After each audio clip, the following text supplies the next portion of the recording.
Sir Arthur, good evening. Good evening. Sorry I was a bit odd yesterday.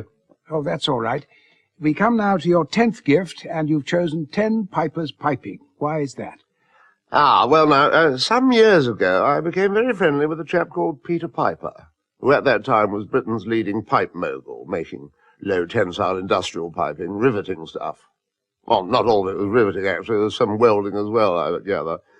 Anyway, he's doing pretty well on the business side, but he had one absolute passion in life. He was a cricket lover. I thought it was jolly peculiar, and so did his wife. Why? Are you a cricket lover? Well, yes, I am rather, as a matter of fact. Oh, grief, there's a lot of you about, aren't there? Well, this will fascinate you, then. Peter had formed a small cricket team sponsored by Piper's Piping. A team of small cricketers? No, a small team of crickets.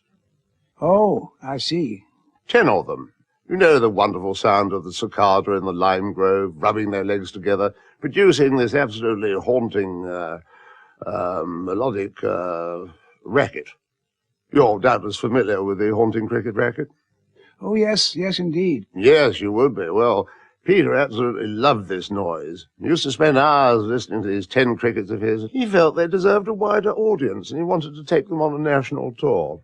I thought he was mad, personally, but, out of friendship, I went into partnership with him, and also out of sympathy for his poor wife.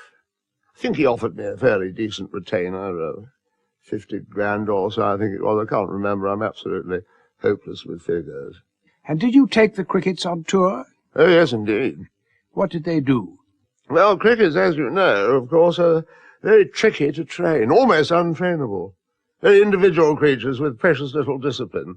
So in practice, all they did really was a lot of leg rubbing as and when they felt inclined. Temperamental little sods. An evening of cricket noises, we called it. And was the show a hit? Well, it was a tremendously good idea in principle, but as we discovered on the opening night, there was one crucial flaw.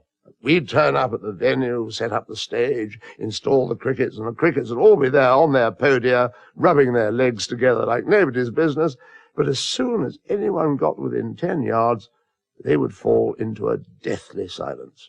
Oh, dear. We were stymied. What did you do? Well, while Peter tried to get them going again, I went onto the stage and tried to explain it away by saying that they were miming. Don't think anybody believed me for a second.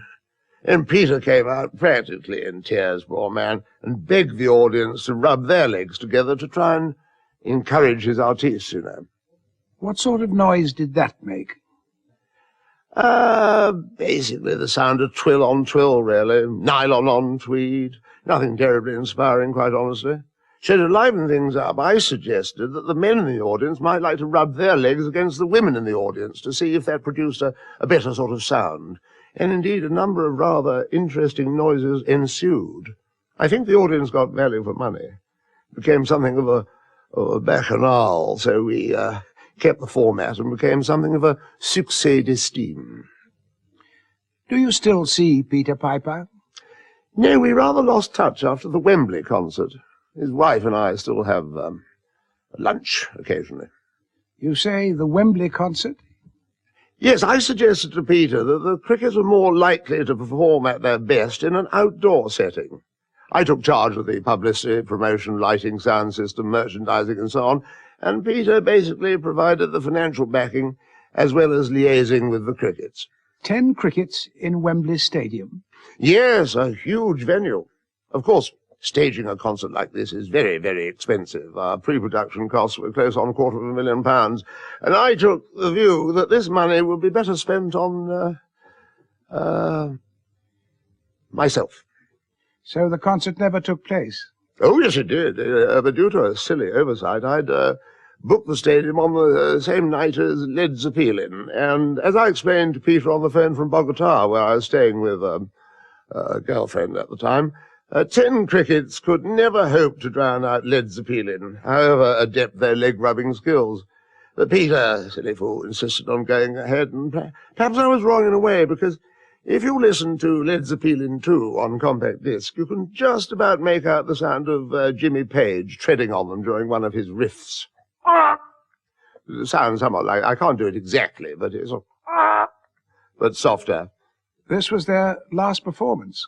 Alas, yes, the final gig, as I believe it's called, the final gig of Peter Piper's Piping 10.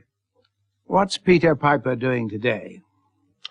He's retired from the show business, disillusioned by the Wembley tragedy and the gigantic financial losses, and, of course, the divorce from Claire. He's thrown himself back into his piping, which is really where he belongs. Thank you, Sir Arthur. I wasn't never, ever really very close to Peter Piper. Frankly, he was a bit of a shit.